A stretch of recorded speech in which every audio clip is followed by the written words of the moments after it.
La necrópolis de Colón es la más importante de Cuba, considerada el museo al aire libre más grande de América. Esta es la única tumba vertical del cementerio y por ende, la única persona enterrada de pie. La tumba del doble tres. Ella jugaba mucho dominó. Cuentan que decía muchas malas palabras cuando perdía. Desde los inicios de la década del 90 ha sido víctima de un deterioro sin precedentes. Se han producido innumerables delitos en el lugar. La tumba de la Milagrosa. Una señora muere en 1901 con 8 meses de embarazo.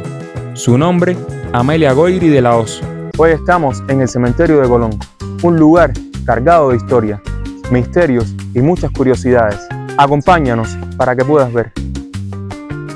El cementerio de Colón se fundó oficialmente en el año 1871, aunque su construcción concluyó el 2 de julio de 1886. Fue construido debido al crecimiento poblacional y a los problemas higiénicos del anterior cementerio de Espada, que resultó insuficiente. Su importancia radica en su riqueza artística y arquitectónica, siendo un museo a cielo abierto y un reflejo de la sociedad cubana de la época. Fue declarado Monumento Nacional de Cuba en 1987.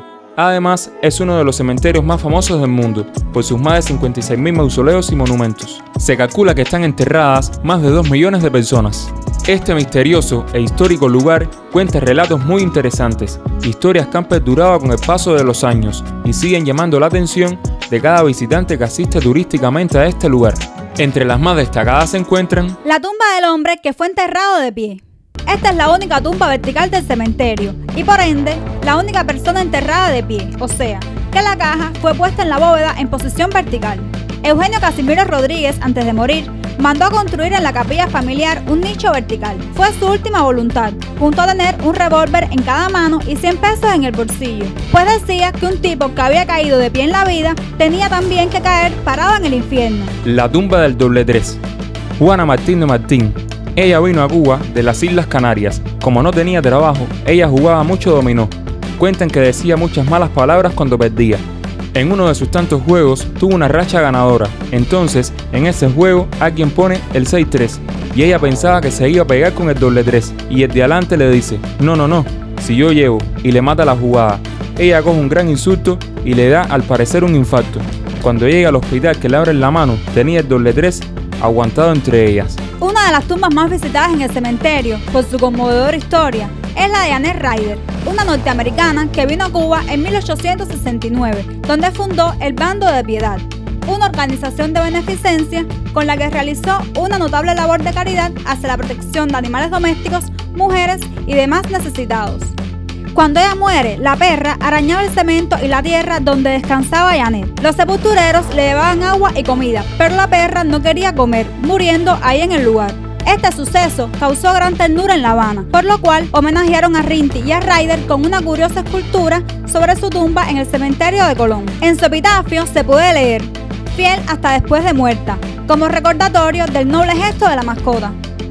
La necrópolis de Colón es la más importante de Cuba, considerada el museo al aire libre más grande de América y declarada Monumento Nacional en 1987. Pese a todo esto, desde los inicios de la década del 90 ha sido víctima de un deterioro sin precedentes. Las personas han tenido que dar prioridad a otros asuntos y dejar a un lado el mantenimiento de sus bóvedas familiares, en algunos casos debido al elevado costo, en otros por el éxodo que ha golpeado a nuestra sociedad. Todo esto ha dejado muchas propiedades abandonadas. Sumado a la falta de una adecuada vigilancia y protección, se han producido innumerables delitos en el lugar, tales como el hurto de miles de objetos, daños a estructuras, esculturas, saqueos constantes a las bóvedas, los osarios e incluso a los cadáveres, en busca de prendas y huesos que lamentablemente ostentan un elevado valor comercial.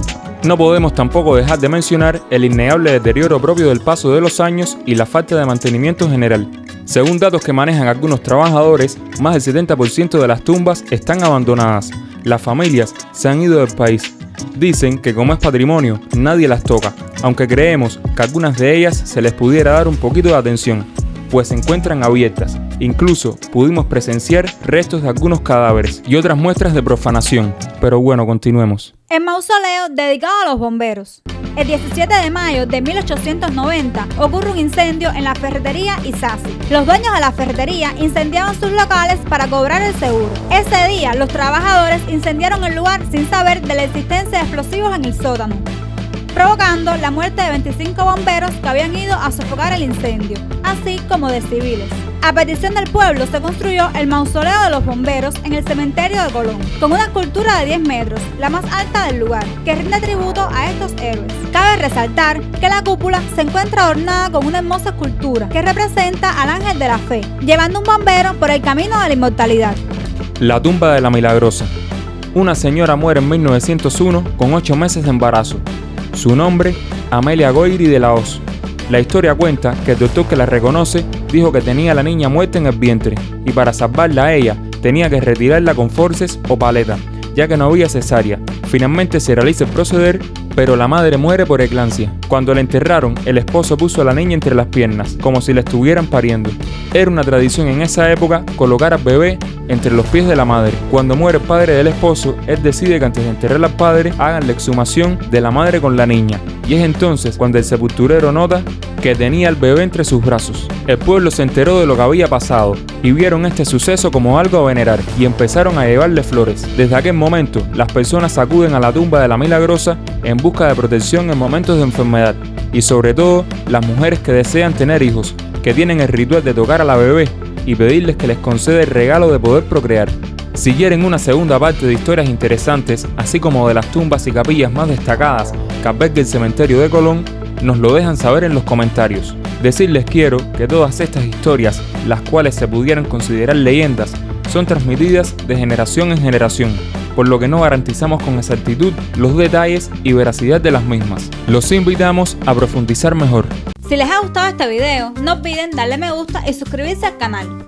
Dejen sus comentarios aquí abajo, nos encantaría leer sus ideas y sugerencias.